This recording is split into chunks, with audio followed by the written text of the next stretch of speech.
Assalamualaikum warahmatullahi wabarakatuh. Perkenalkan, kami dari kelompok 2. Di sini saya akan membahas tentang hakikat penelitian kualitatif. Adapun kami dari kelompok 2 yang terdiri dari Aida Amalia Putri, yang kedua yakni Lilia Miftahul Rohmah, dan yang ketiga yakni Nur Hidayah Eka Santi Hermanto.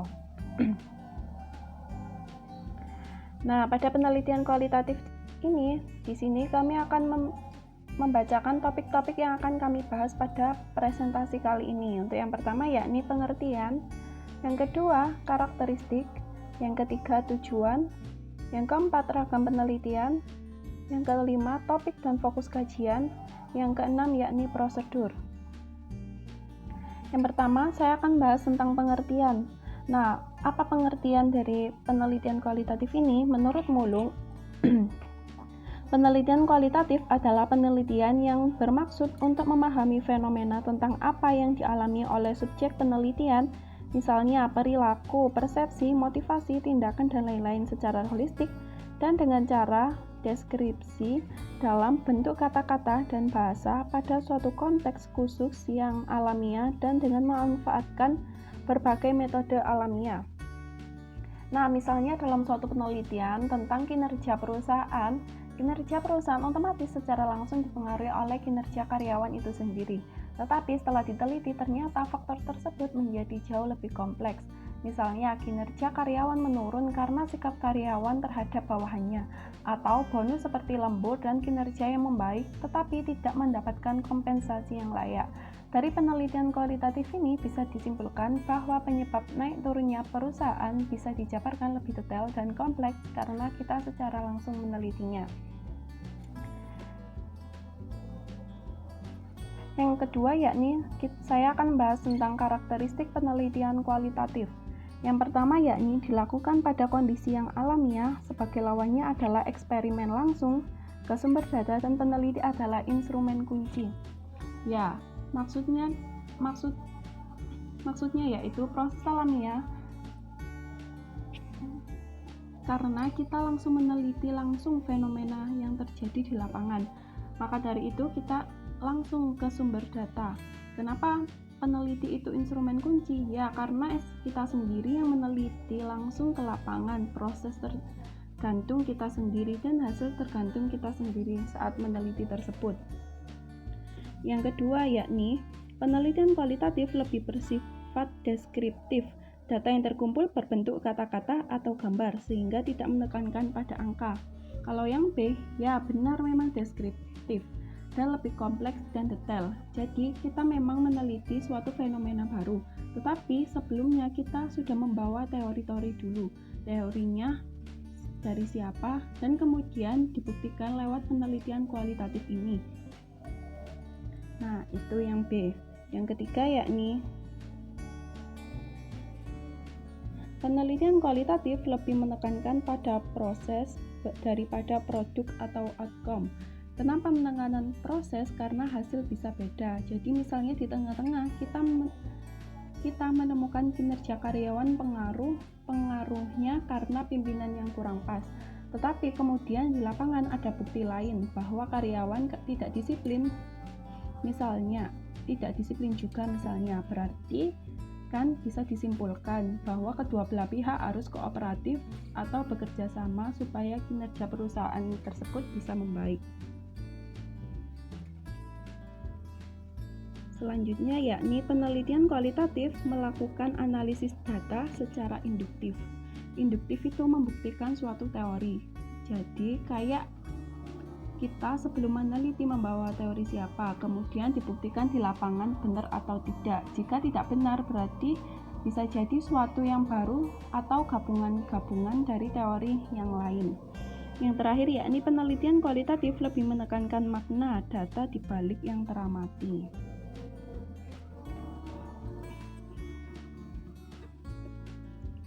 Selanjutnya saya akan menjelaskan tentang tujuan penelitian kualitatif.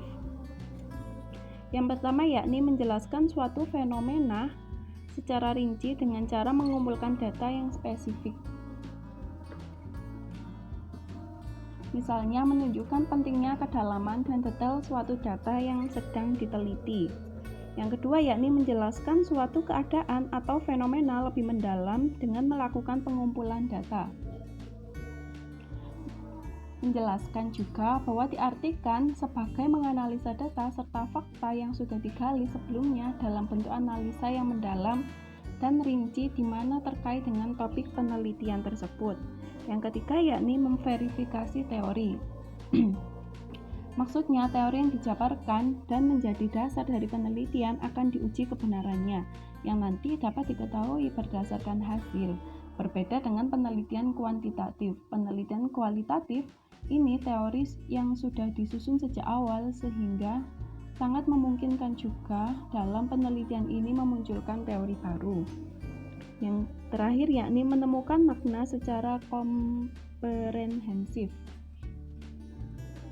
Tak sekedar makna, tetapi makna yang didapat dari pemikiran tersebut kita harus kritis penelitiannya atau dalam pemikiran kritis peneliti. Terima kasih, selanjutnya akan dijelaskan oleh rekan saya yakni Lilia Miftahur Rahma. Terima kasih. Baik, saya akan menyampaikan materi berikutnya yakni ragam penelitian kualitatif.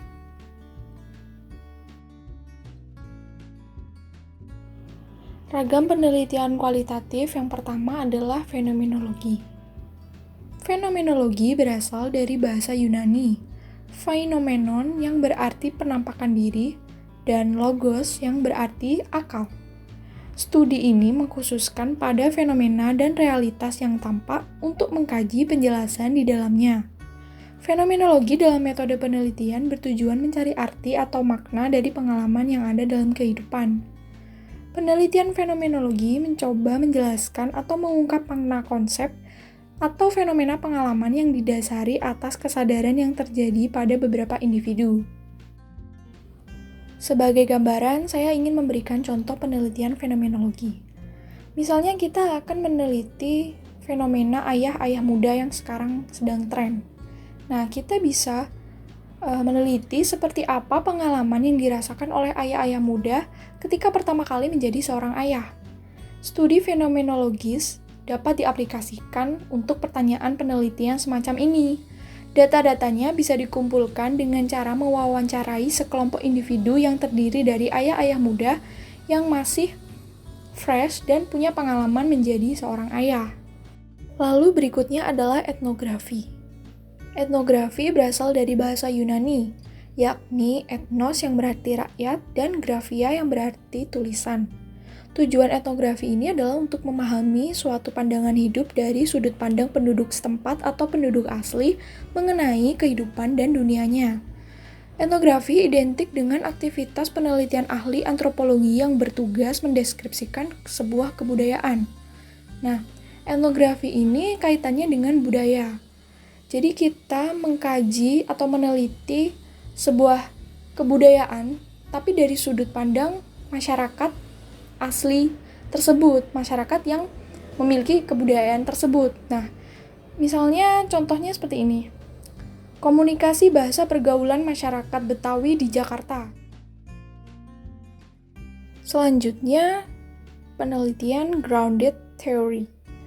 Penelitian ini berangkat tanpa teori untuk mengumpulkan data penelitian karena tujuan dari penelitian ini adalah untuk mengembangkan teori dari fenomena sosial berdasarkan data situasi tertentu di lapangan. Proses menemukan atau menguatkan suatu teori dengan mengkaji prinsip dan kaidah dasar yang ada lalu dibuat kesimpulan dasar yang membentuk prinsip dasar dari suatu teori.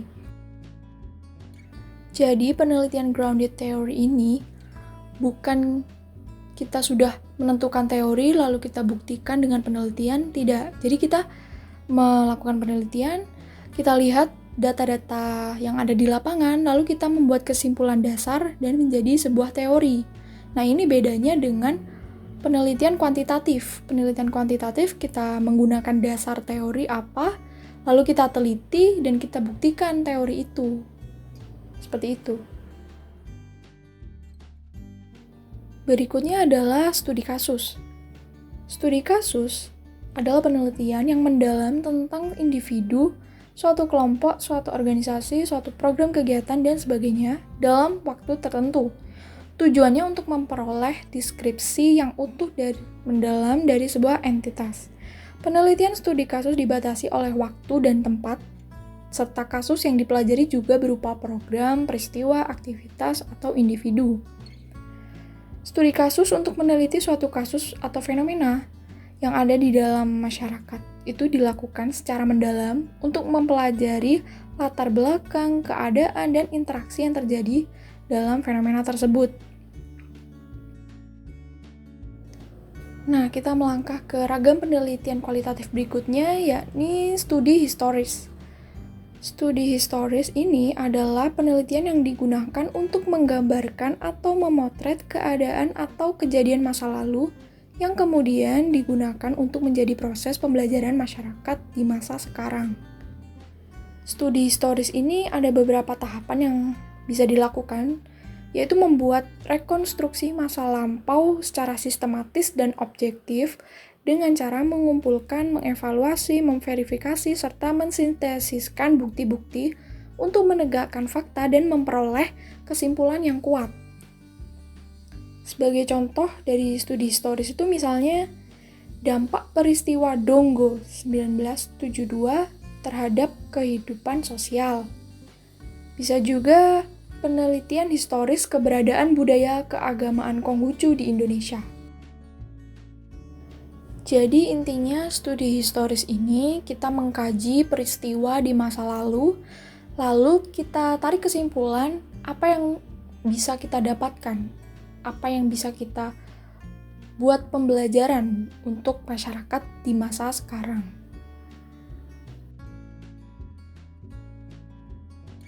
Berikutnya adalah penelitian biografi.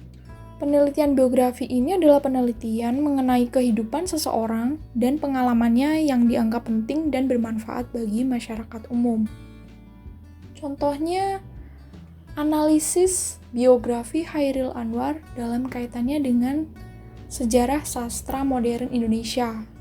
Jadi, analisis biografinya ini harus punya tujuan untuk dikaitkan dengan apa di masa sekarang. Seperti itu.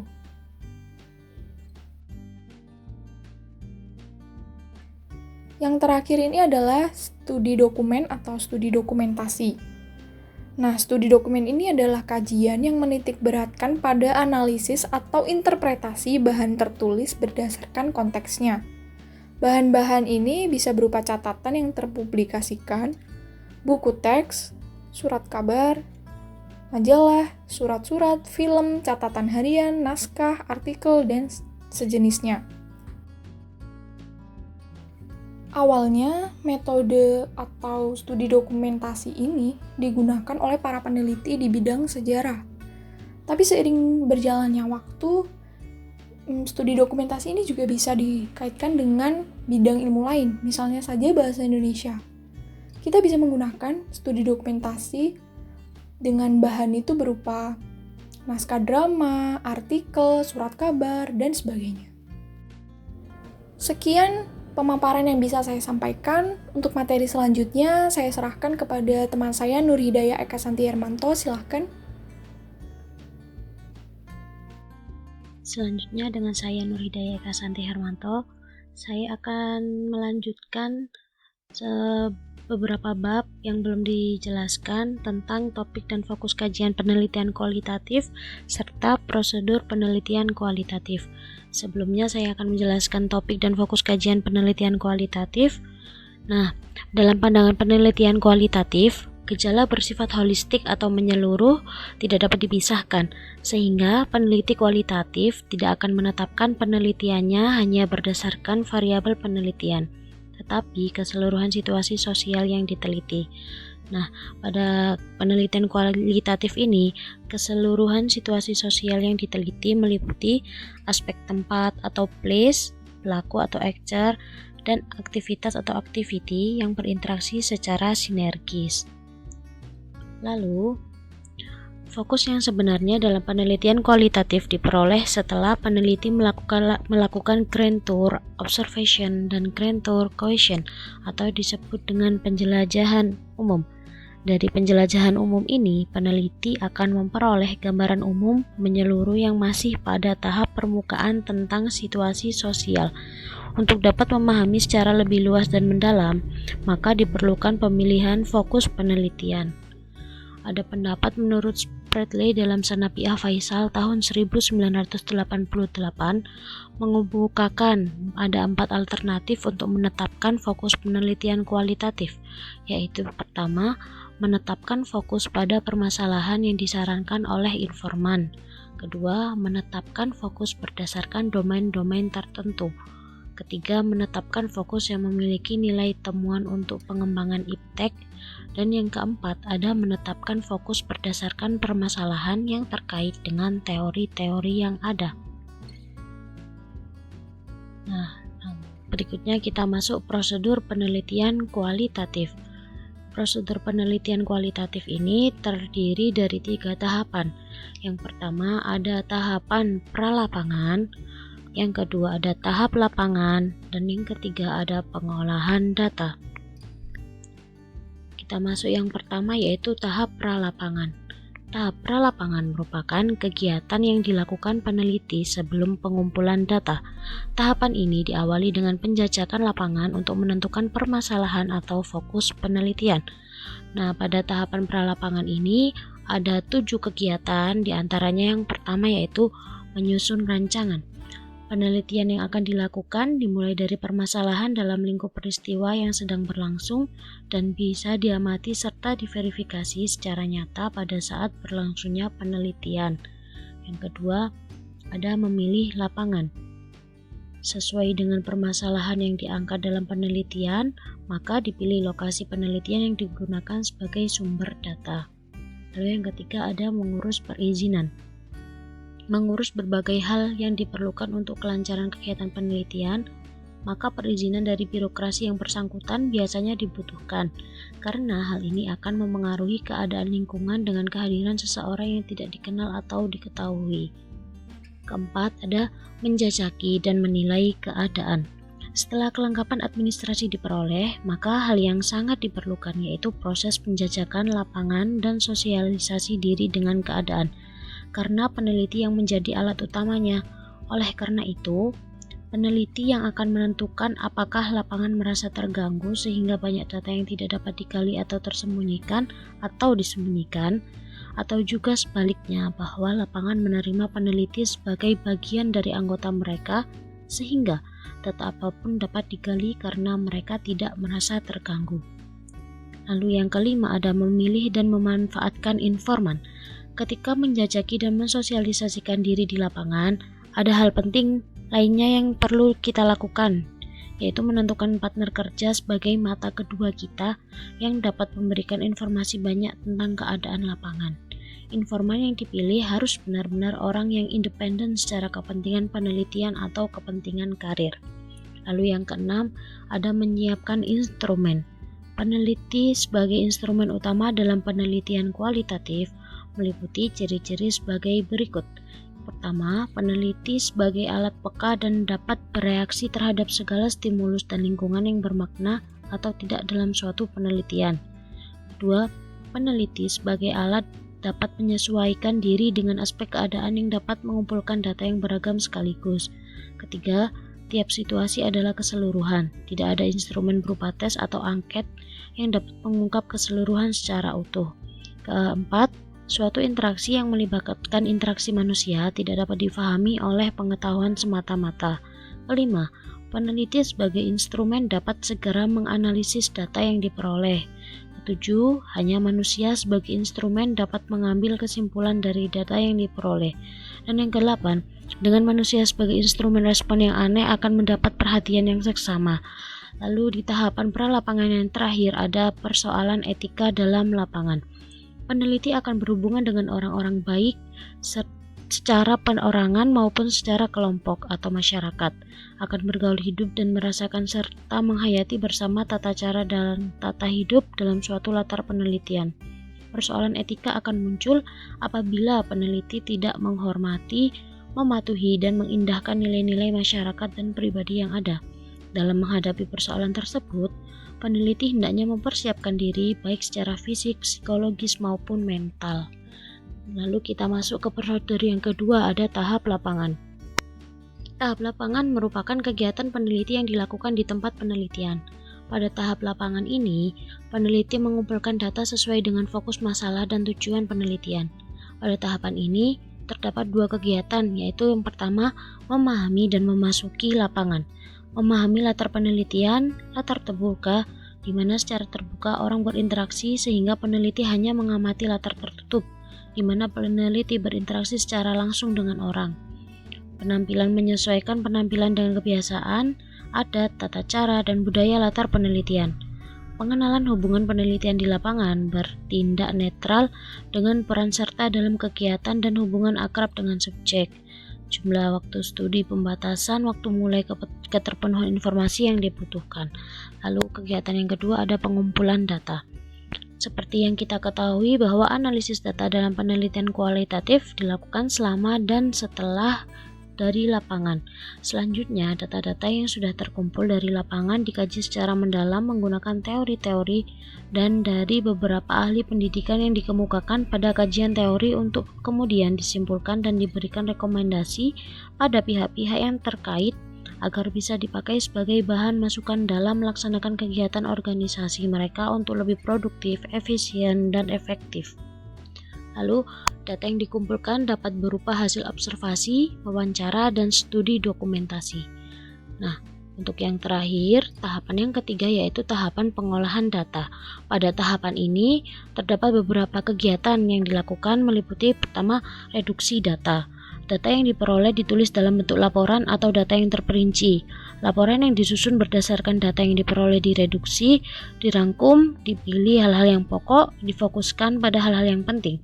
Reduksi data atau proses transformasi ini berlanjut terus sesudah penelitian lapangan sampai laporan akhir lengkap tersusun. Lalu kedua ada display data. Data yang diperoleh dikategorikan menurut pokok permasalahan dan dibuat dalam bentuk matriks sehingga memudahkan peneliti untuk melihat pola-pola hubungan satu data dengan data yang lain ketika ada analisis data. Adapun kegiatan yang dijalankan dalam proses analisis ini meliputi 1. Menetapkan lambang-lambang tertentu, 2. Klasifikasi data berdasarkan lambang atau simbol, dan yang ketiga melakukan prediksi atas data. Yang keempat adalah kegiatan mengambil kesimpulan dan verifikasi. Ada terdiri dari 3 bagian. Yang pertama ada kredibilitas atau validitas internal. Yang kedua ada transferabilitas. Itu hasil penelitian yang didapatkan dapat diaplikasikan oleh pemakai penelitian. Penelitian ini memperoleh tingkat yang tinggi bila para pembaca laporan memperoleh gambaran dan pemahaman yang jelas tentang konteks dan fokus penelitian. Dan ketiga, ada dependabilitas dan konformabilitas. Dilakukan dengan audit trail berupa komunikasi dengan pembimbing dan dengan pakar lain dalam bidangnya guna membicarakan permasalahan-permasalahan yang dihadapi dalam penelitian berkaitan dengan data yang harus dikumpulkan. Untuk yang tahapan terakhir dari pengolahan data yaitu ada narasi hasil. Pembahasan dalam penelitian kualitatif menyajikan informasi dalam bentuk teks tertulis atau bentuk-bentuk gambar mati atau hidup seperti foto dan video dan lain-lain. Dalam menarasikan data kualitatif, ada beberapa hal yang perlu diperhatikan, yaitu pertama, tentukan bentuk atau form yang akan digunakan dalam menarasikan data. 2. Hubungkan bagaimana hasil yang berbentuk narasi itu menunjukkan tipe atau bentuk keluaran yang sudah didesain sebelumnya. Dan yang ketiga, jelaskan bagaimana keluaran yang berupa narasi itu mengkooperasikan antara teori dan literasi lainnya yang mendukung topik. Baiklah, sekian yang dapat kelompok kami sampaikan. Mohon maaf apabila ada kesalahan kata yang tidak disengaja. Silakan untuk teman-teman yang ingin bertanya, komentar, kritik maupun saran, silakan tuliskan di kolom komentar. Terima kasih, sampai jumpa.